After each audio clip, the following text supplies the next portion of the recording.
We don't have the aim to be the number one, we have the aim to be the best. Because size, yes, size matters. In order to have a global footprint, we always close to our customers. But size itself is not the point.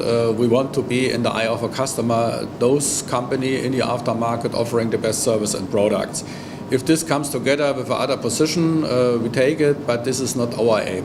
Yeah, TRW is for us the chance to have a new offering, especially around brakes, around safety. And if we see our complete house of brands, what consists about of Sachs, Lehmförder, Boge, now TRW and Automechanika, it is simply more complete and is a very powerful house of brands. And I think in this completeness around the car, around the dynamics of a car, there is hardly any other supplier able to offer the same product basket. And not only that, but also with the services, what comes together with that. I think we are quite complete, and with this as a focus to the customer, I think we can help our customer to be even more successful. So I would say we have products around the dynamics of a car, around the drivetrain, starting with brakes, with sensoric.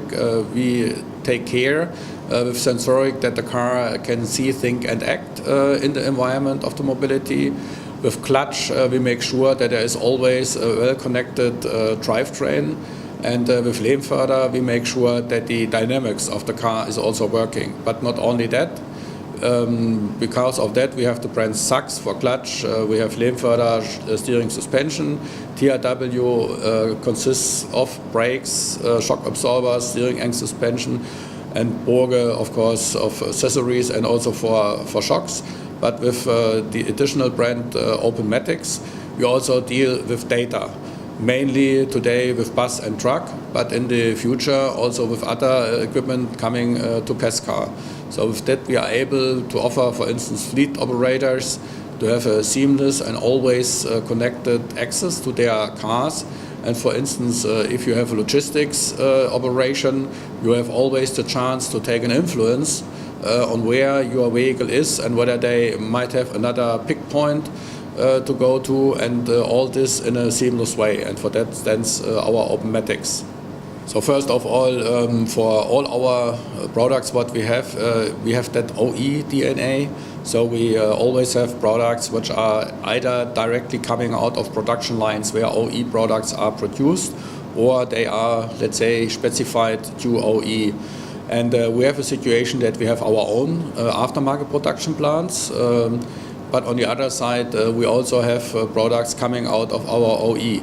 And we are producing, I would say, up to 80% of the product what we are selling inside CF, either inside aftermarket production plants or inside OE production plants. And if it comes to Sachs, if it comes to Lehmförder, we are closer to OE plants. If it comes to TRW, we are closer to aftermarket plants. And that variety we can also offer to our customers.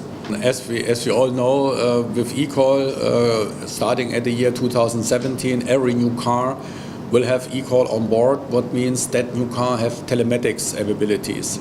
And that gives the car manufacturer the chance to add even more, let's say, features to that. So, for instance, give the car the chance for a data transmission to whatever server. So far, just because of the data security, I think it is a good decision to say that should have the ownership and responsibility of a car manufacturer.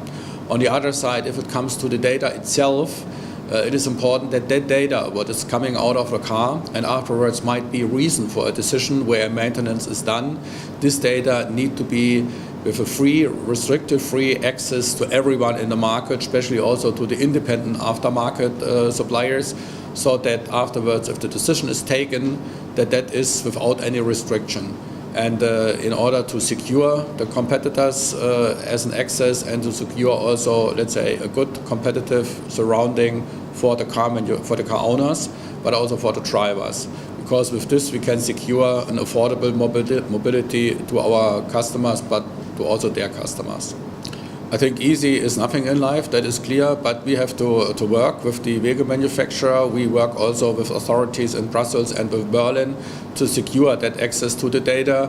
And I think it is also in the interest of the vehicle manufacturers to have a free market where that data is available, because also a vehicle manufacturer in their garage is not only operating, let's say, their own cars, but also cars from other brands. So also they need an access to those data. So I think having a free aftermarket data platform is always necessary also for vehicle manufacturers. And then competition is outside in the market, let the better may win. So it's always about never stop learning, always be prepared to learn again. It will never stop. Try to attract young people early enough to workshops that they have fun to deal with cars and not only to sit home and tackle with Pokemon or something like that. And it's such a fantastic environment we are in the aftermarket, in the workshops. I think it is attractive. And we as suppliers, together of course also with our competitors, we will make sure that that information is always available. We will go to e-learning. We have our Protect Plus learning situation, and as what we do here with a video stream, we also will go to e-learning available on YouTube, available on the internet. And I think that is the future. What has never started somewhere was always there, and the future will always develop. We just have to follow it, and we have to make it happen. It was our first, let's say, together our first summit, what we have had as TRW and CF services together as now CF Aftermarket on Monday. It was very impressive to see more than 500 people gathering together, listening to what we can give as information to the market. So the information was we have brought together both structures with our headline Best of Both. And with this, let's say, aim as what we are going, see, think, act, to say we listen to our customers with open ears. We structure our structure into a learning organization. And then we have to identify what needs we have to follow, and then we have to act as fast as possible to have our customer in the focus. So our customer can expect an even more wider range of products. They can expect us with our extended footprint to be always at that point where they need us. So Portugal, I know of course from vacation and from driving, and I think Portugal is one of that markets which had been able to adapt. Sometimes it was also not easy for that, and I know especially in the last years, but now we see that it is coming back very strong. And we think there is also a good chance for our partners in Portugal in the workshops to earn a good money. And we have seen they are very, very active in adapting to the market needs, and we want to assist them with that.